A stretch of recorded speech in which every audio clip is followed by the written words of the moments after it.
Hey nerds, JJ Morris here. Thank you so much for joining me on my channel, where I'm just kind of not vlogging, I don't know, just sharing a little bit about my writing journey. Today, I just kind of wanted to do another video similar to one that I've done in the past. It's currently January of 2022 if you're watching this in the future, but I've just completed my full second year of writing. And I just wanted to share with you guys some of the things that I've learned in my second year of writing. So, let's jump into it.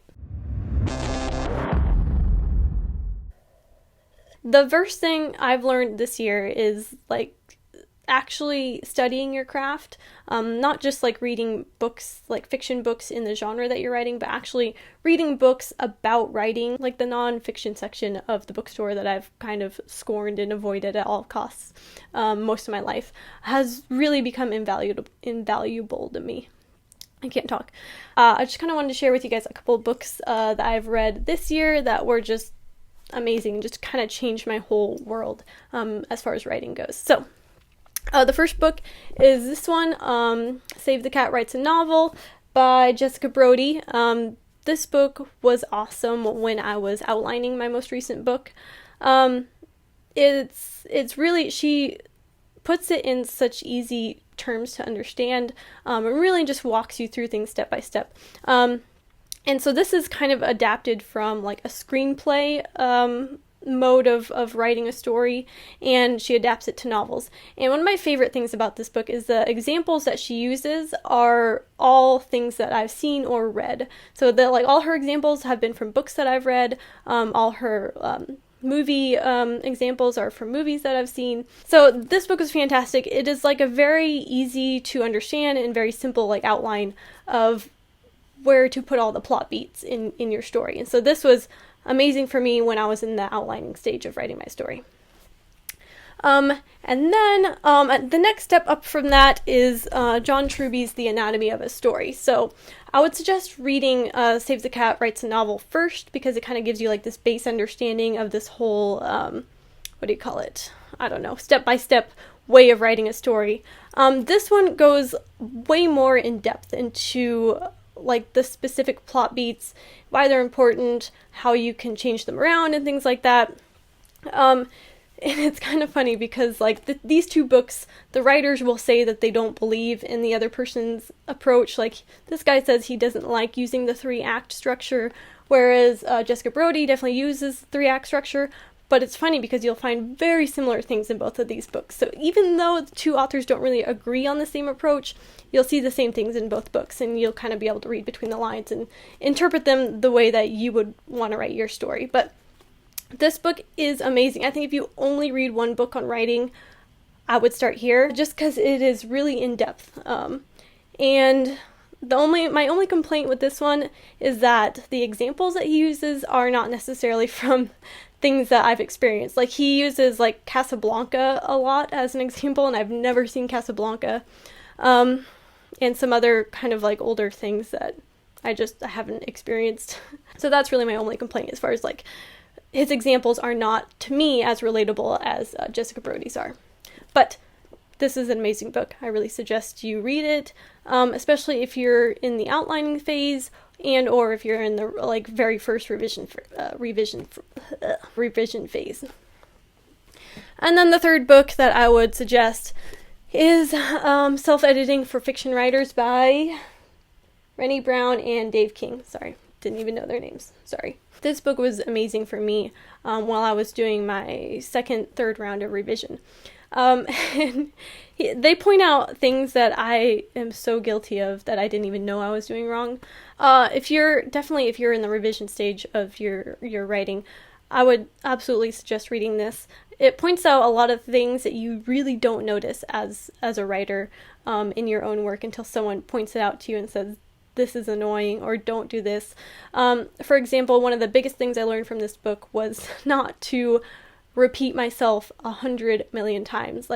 I didn't notice that I was doing this, but there is a tendency as a writer to sometimes feel the need to explain yourself and then explain yourself again.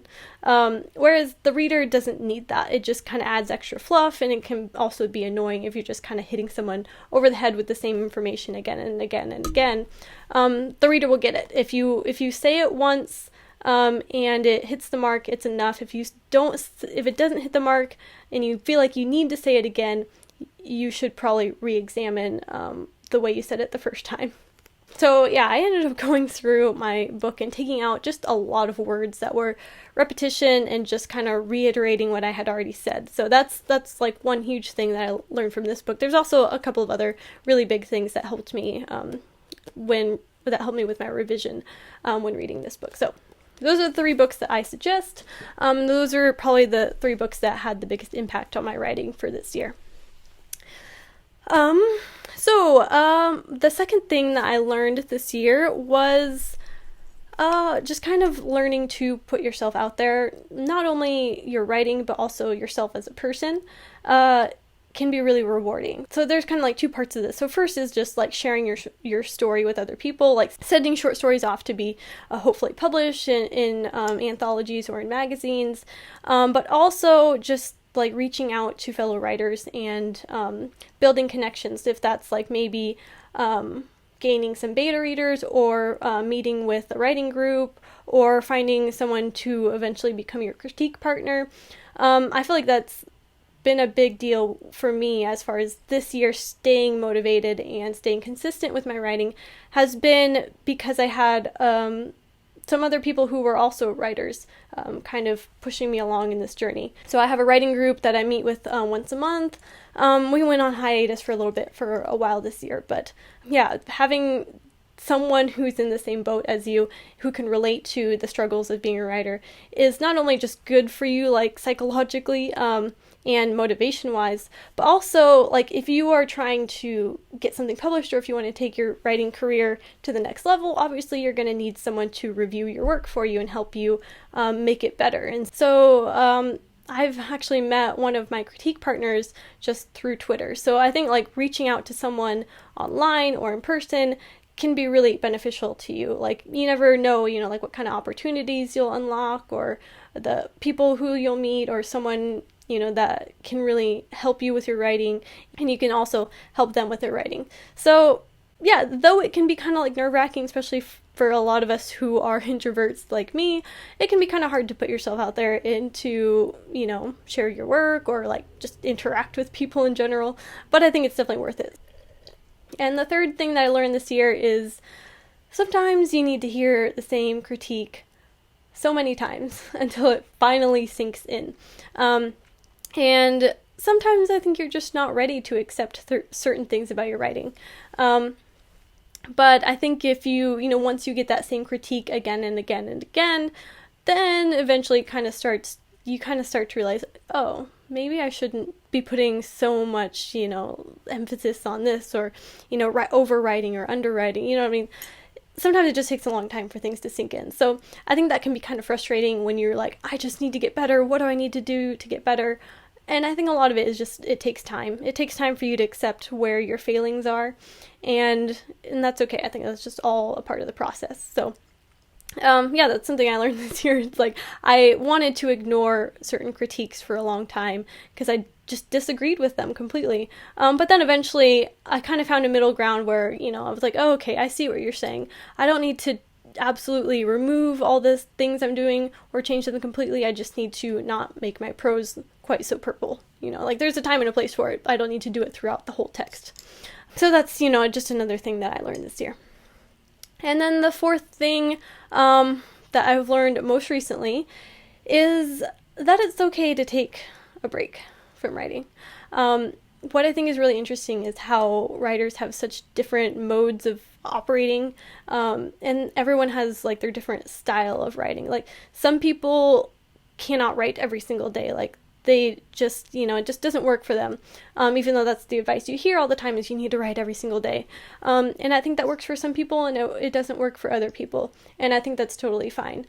For me, writing every single day really worked for me. It helped me get so much done and it helped me stay motivated. And I definitely wrote every single day just about for a good 80% of the year. But then I was ready for a break. The past 2 months, or mostly just the past month, I've just not been wanting to write at all. And I think that's okay. In the past, I've felt super guilty about not writing when I feel like I should be writing. And that guilt kind of just manifests, I think, as like just this negative idea towards writing in general if you're just continually beating yourself up about not writing. And that I think that makes you want to not write even more. But what I realized about myself this past year, which is just a huge thing for me as far as like organizing my life and organizing my goals, is that I am kind of like a person who goes through seasons. And I like to, for a while I'll just be absolutely 100% in the writing mode. I just want to write all day long, and I just want to hit my story out of the park and get it done, and then I want to go and revise it right away, and then I just want to do more writing and more and more and more. And usually I'm able to like keep that motivation for a long period of time. But then eventually, you know what, I don't want to say burnout, because burnout implies that you're never going to come back to it. But eventually I will reach kind of like a lull in my desire to write. And currently I'm sort of in that lull. And in the past, when I've hit, that type of like, I don't want to write, I've felt very guilty about it. But I think that's okay. I definitely absolutely have plans to get back to writing. I know this is not me like shelving my writing forever. I think maybe next month I'm definitely going to start writing again. But I think it's okay if you need to take a break. If you're just not feeling it, and I'm kind of like a monster of like following my passions, and so if I feel like I need to write, I need to write. If I feel like I don't need to write, then I can't possibly produce anything worthwhile. So yeah, that's what I've learned about myself. I've kind of just sort of along the way discovering what my style of writing is as far as like output. I tend to get a little bit too lost in the like, I need to move forward, I need to get this done, I need to reach this goal, I need to get there. And I think that's something that kind of all writers or all new writers kind of feels like, I just need to get there, I need to get to the end, I need to publish, I need to get to the point where I'm good enough to publish, I need to get you just want to get to the end so fast. But I think if you're too focused on like just getting there, you kind of miss the whole journey in and of itself, and like the fun part of writing. Like if you don't enjoy it and you don't enjoy the process, then it's kind of like, why are you doing this? Why are you beating yourself up? Why are you putting yourself through the torture of trying to write if it's not something you enjoy at least most of the time? I mean, nothing is ever going to be like all fun, if you're doing something as a career. It's never going to be like fun 100% of the time. Like there's going to be parts obviously that are going to be hard, but if it's like always hard and you just hate it, why are you doing it? Take a break. It's fine. Yeah, that's been my talk for the day, and those are the 4 things that I've learned last year, as of 2 complete years of being dedicated to writing. So hopefully this year I'll grow definitely as a writer, and I'll learn a lot of things. If you guys want to hear a little bit about, what my goals are for 2022, then go down to the link in the description and join my reader community. I send out newsletters every month, and you'll be a part of my little community where I have like bonus content, bonus videos, and one of those bonus videos is me talking about what my goals are for this year. Anyway, if you have spent the past however long, it doesn't have to be a year, if you spent the last week as a writer, then drop down in the comments and let me know one thing that you've learned so far. And then also, if you identify with any of these things and you also feel like you've learned the same thing recently, then also let me know down in the comments. And hit subscribe if you haven't already, and thanks so much for watching.